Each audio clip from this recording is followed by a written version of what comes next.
ഇതാ ഇന്ന് ഞാൻ എന്തുവാ ബ്രേക്ക്ഫാസ്റ്റ് ഉണ്ടാക്കിയിരിക്കുന്നതെന്നറിയാവോ? എങ്ങനെയാണെന്നുള്ളത് ഞാൻ പറഞ്ഞു തരാം. അതിനു മുമ്പ് ഞാൻ കഴിച്ചുകൂടെ കാണിക്കാം.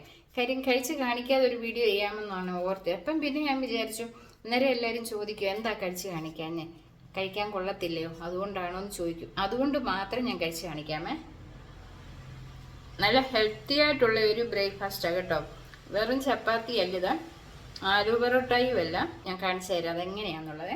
നിങ്ങൾ ഓർക്കും ഞാൻ എന്താ ഇതുപോലെ പ്ലേറ്റിൽ കുറച്ച് ഇലകൾ നിരത്തി വെച്ചിരിക്കുന്നല്ലേ? ഇതൊക്കെ നമുക്ക് ആവശ്യമായിട്ടുള്ള ഇലകൾ തന്നെയാണ് കേട്ടോ, നമ്മൾ കഴിക്കേണ്ടതായിട്ടുള്ളതാണ്. പക്ഷെങ്കിൽ ഇതൊന്നും കൂട്ടാൻ വെച്ചാൽ ഞാൻ കഴിക്കത്തുമില്ല. അപ്പൊ എനിക്കിത് വേണം തന്നെ, നമ്മുടെ ശരീരത്തിന് ആവശ്യമായിട്ടുള്ള കാര്യങ്ങൾ അതാണ്. അതായത് കോവലിന്റെ ഇലയുണ്ട്, മുരിങ്ങയിലയുണ്ട്, ചീരയിലയുണ്ട്, ഒരു പൊട്ടറ്റോയും എടുത്തിട്ടുണ്ട്. അപ്പൊ ഇതെല്ലാം ഒന്ന് അരിഞ്ഞ് റെഡിയാക്കി വരാം. ഇലകളെല്ലാം ഇതുപോലെ അരിഞ്ഞെടുത്തിട്ടുണ്ട്, പൊട്ടറ്റോ ഉടച്ചെടുത്തിട്ടുണ്ട്. പിന്നെ ആവശ്യമായിട്ടുള്ളത് കുറച്ച് ചെറിയുള്ളി, ചെറിയൊരു പീസ് ഇഞ്ചി, നിങ്ങൾക്ക് എരിക്ക് ആവശ്യത്തിനുള്ള പച്ചമുളക്, ഇത്രയുമാണ്. ഇനി ഇതെല്ലാം കൂടി ഒന്ന് വഴറ്റിയെടുക്കണം. വഴറ്റിയെടുക്കുന്നത് അറിയാമല്ലോ, അത് കാണിക്കേണ്ട ആവശ്യമില്ലല്ലോ. കുറച്ച് എണ്ണ ഒഴിച്ചിട്ട് കടുക് പൊട്ടി വരുമ്പോൾ അതിലേക്ക് ഇഞ്ചി, ഉള്ളി ഇതെല്ലാം കൂടി ഇടുക. ഒന്ന് വഴന്ന് വരുമ്പോൾ ഇലകൾ ഇടുക, മഞ്ഞൾപ്പൊടി ആവശ്യത്തിന് ഉപ്പും കൂടി ഇടുക, പിന്നീട് പൊട്ടറ്റോ ഇടുക. എല്ലാം കൂടി ഒന്ന് ഇളക്കിയെടുക്കുക. ഞാൻ ഇതേപോലെ വഴറ്റി എല്ലാം കൂടെ എടുത്തിട്ടുണ്ട്.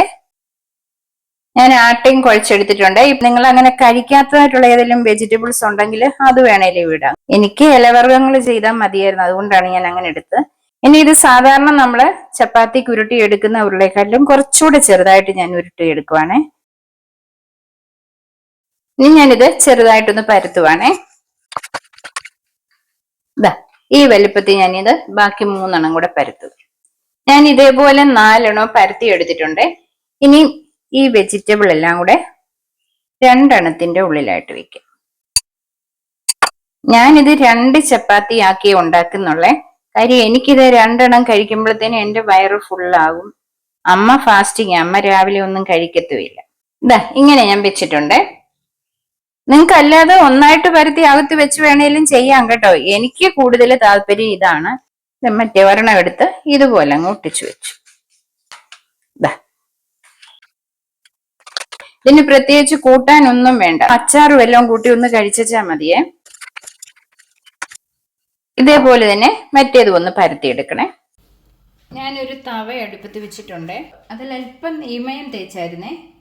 നിങ്ങൾക്ക് നെയ്യ് തേക്കാതും എടുക്കാം കേട്ടോ. എനിക്ക് നെയ്യുടെ ടേസ്റ്റ് ഇഷ്ടമാണ്, അതുകൊണ്ട് ഞാൻ നെയ്യ് തേച്ചാണ് എടുക്കാറുള്ളത്. പിള്ളേർക്കൊക്കെ കൊടുക്കുകയാണെങ്കിൽ നെയ്യ് തേച്ചെടുക്കുന്നത് തന്നെയാണ് നല്ലത്. കണ്ടോ, നല്ലതുപോലെ പൊങ്ങി വരുന്നുണ്ട്. ഇത് ഗുണമുണ്ടെന്നുള്ളത് മാത്രമല്ല, നല്ലൊരു ടേസ്റ്റാണ് കേട്ടോ. രണ്ടാമത് നമ്മൾ പ്രത്യേകിച്ച് ഇതിൻ്റെ കൂടെ കൂട്ടാനോ കറിയോ ഒന്നും വെക്കേണ്ട കാര്യമില്ല. ഇത്രയും മതി കേട്ടോ. ഇതിങ്ങനെ മതി, ഇത് എടുക്കാവേ. 2 ചപ്പാത്തി ഞാൻ ഉണ്ടാക്കി എടുത്തിട്ടുണ്ട്. ഇതിന് എനിക്ക് വയ്യോളം നിൽക്കും, മറ്റൊന്നും ഇടയ്ക്ക് കഴിക്കേണ്ട ആവശ്യം വരത്തില്ല. അപ്പം നിങ്ങളിങ്ങനെ നോക്കേ.